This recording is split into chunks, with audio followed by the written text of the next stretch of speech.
Je vous dis bonsoir à tout le monde, mes frères et mes sœurs.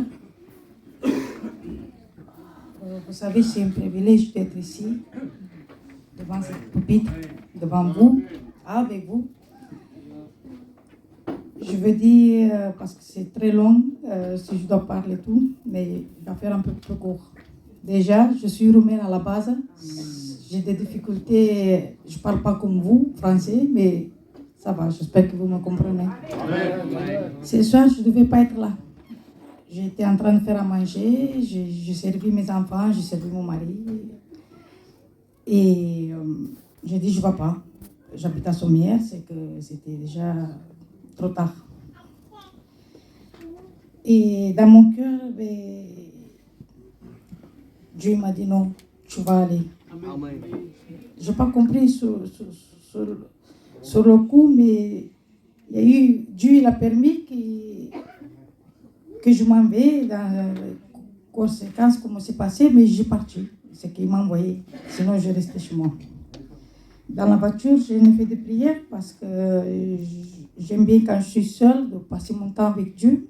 C'est que j'écoutais des cantiques, j'ai prié. Et quand j'ai entré ici, Dieu m'a dit, tu vas témoigner. Je ne savais rien, c'est que mon pasteur m'a regardé, il m'a dit, tu veux? J'ai dit, ça c'est Dieu. Déjà, il m'a averti. Pourquoi? Parce que je vous raconte, j'étais orthodoxe, comme les catholiques. Orthodoxe, catholique, c'est un peu pareil. Sauf que nous, les orthodoxes, on croyait plus en Jésus, on savait qui c'est, qu'il a monté à la croix, etc. Bon. J'ai toujours aimé Dieu. De ma part, j'étais un enfant que j'ai toujours aimé le Dieu tout puissant. Et j'ai toujours prié. C'est vrai que j'ai eu une vie difficile, vraiment difficile. J'ai eu plein de fois que je devais être morte et Dieu m'a gardée. J'en ai eu une vie, je connais vraiment la misère. Et des fois, j'entends des personnes ici qui se plaignent, qui sont dans la misère, qu'il n'y a pas de sous, mais franchement, ici, on vit bien. Je vous promets qu'ici, même le plus pauvre, il est bien. Parce que on est en 2024, mais si vous allez en Roumanie, il y a des enfants qui dorment dans une chambre par terre, pas de manger, rien. C'est que nous, on est bien. Et j'ai vécu une vie pauvre. Mes parents étaient pauvres et tout. Ils n'avaient pas de grandes choses. Mais on connaît personne de ma famille, c'était évangéliste. Personne. Tout le monde il croyait Dieu, il aimait Dieu, mais comme tout le monde. Voilà. Pas plus. Mais un jour, j'en ai fait un rêve. J'étais pas bien. J'en ai fait un rêve. Et dans mon rêve, j'ai vu une personne grande, mais je ne l'ai pas vue. C'était qu'un corps. Et cette personne m'a assuré que dans un jour, je vais être bien. Ça fait longtemps de ça. Et il m'a donné à boire. Je pleurais sur une croix. C'était une grande croix. Et je pleurais. Il m'a donné à boire. Et j'ai dit, qu'est-ce que tu me donnes à boire? Il m'a dit, ben, c'était l'âme. Et il m'a assuré qu'un jour je vais être bien. Je vous promets que tout ce qu'il m'a dit, et chaque fois que je demandais quelque chose à Dieu, moi, j'ai vécu une vie vraiment pas belle. Je vous promets qu'à chaque fois que j'ai demandé une chose, il m'a donné. Et je ne le connaissais pas comme aujourd'hui. On a le privilège de le connaître aujourd'hui, en vérité, comment il est. C'est mieux.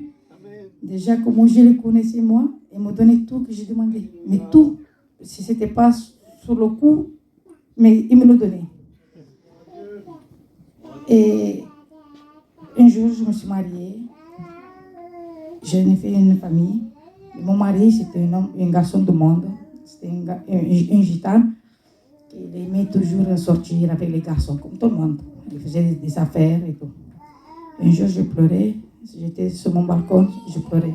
C'était 2h du matin. Je dis, Seigneur, je ne supporte plus cette vie. Tu m'as donné toujours qu'est-ce que je te demandais, mais aujourd'hui, je ne peux plus. Je dis, soit tu me changes mon mari, soit enlève-moi cet amour, que je peux, je ne sais pas, plus souffrir. J'en ai fait une prière, j'ai dit, Seigneur, je t'en supplie. Je n'ai pas honte, moi, de dire ça, parce que c'est beau. J'ai vu quelque chose de merveilleux aujourd'hui. Et j'ai demandé, je dis, Seigneur, je te supplie, s'il faut que tu mets mon mari en prison, fais-la. Mais qu'il sort et qui changement complètement et qui reste un garçon, parce que c'est un brave garçon déjà, mais qui te sert, qu'on est bien, qu'on a la paix. En fait, cette paix que Dieu nous le donne, pas qu'il nous donne au monde. 2 mois après, en prison. Avec les choses qu'il a attrapées, il devait faire minimum 10 ans. Minimum. Dieu, il connaît tout. Il a vécu que 3 ans. Parce qu'il savait que sur 3 ans, il va faire 12 ans. Et 12 ans, c'est suffit pour lui se convertir, de l'accepter et d'être l'homme qui veut Dieu, d'être son servant. Je vous promets, je suis devant vous. Je n'ai pas honte. Je vois plein de sœurs, plein de frères, ils ont honte quand ils disent moi. Non, moi non, parce que c'est un privilège de vous raconter qu'est-ce que j'ai vu, qu'est-ce que j'ai vécu. Je vous promets que Dieu m'a exaucé une prière grande. Il y avait ma belle-mère, un jour, la réunion, quand je me suis baptisée, j'ai raconté mon témoignage. Et les autres m'ont dit, tu n'as pas peur de dire ça devant ta belle-mère? Je dis non. Non, parce que j'ai vécu 12 ans sans lui. Mais aujourd'hui, c'est un garçon que tout le monde aime. Et c'est un garçon brave. Et sa mère doit être contente, non? Une mère, elle veut quoi? Son enfant bien, tranquille à la maison, ne boit pas. Bon. Aujourd'hui, on sert le Seigneur. Mon mari, c'est un garçon qui aime très, très. Le Seigneur, c'est un garçon qui se conserve beaucoup au Seigneur. Je suis fière que Dieu l'a changé carrément. Je veux vous dire quelque chose, mes soeurs. Je m'adresse à les femmes. On est faibles, nous. On a des enfants, on crie la journée. C'est vrai, on a plus de soucis que l'homme. Mais écoutez-moi, maintenant dans la route, Dieu m'a dit comme ça, à moi. Il m'a fait comprendre que ce n'est pas suffisant. Donc, venir à la réunion, moi, je vais à la réunion, je ne manque pas à la réunion. J'aime Dieu de tout mon cœur. Mais à la maison, j'ai mes enfants, ils sont méchants. Je crie beaucoup. Et bien Dieu m'a dit qu'il ne faut plus que je réactionne comme ça. Il faut que je change cette attitude de m'énerver vite. Je vous promets. Là, maintenant, dans la route, il m'a fait comprendre. Je ne sais pas pourquoi il m'a fait témoigner ça. Maintenant, Dieu, et c'est tout. Moi, je sais que je le connais et qu'il a changé ma vie. Vraiment, il a changé ma vie. C'est pas... Et des fois, je suis dégoûtée que je ne suis pas au hauteur on est la chair. J'ai encore la chair et on n'est pas parfait. Et je regrette des fois que je fais une bêtise. C'est pas grand-chose, mais on veut ressembler à Jésus. Mais pour ressembler à Jésus, il faut qu'on est vraiment fort de combattre tous les mauvais pensées, toutes les mauvaises choses qu'il y a autour de nous, parce qu'il y en a des choses. Il y en a. Moi, je le vis, il y en a. Et je suis heureuse d'être ici avec vous, d'être avec les sœurs, les frères, parce qu'il faut qu'on se garde, il faut qu'on persévère. On persévère, il faut qu'on se tienne, il faut qu'on prie. J'ai des difficultés à prier. Je ne suis pas quelqu'un que je prie 50 fois la journée, c'est faux. Je ne vais pas dire jamais ça. Je prie des fois oui, des fois non.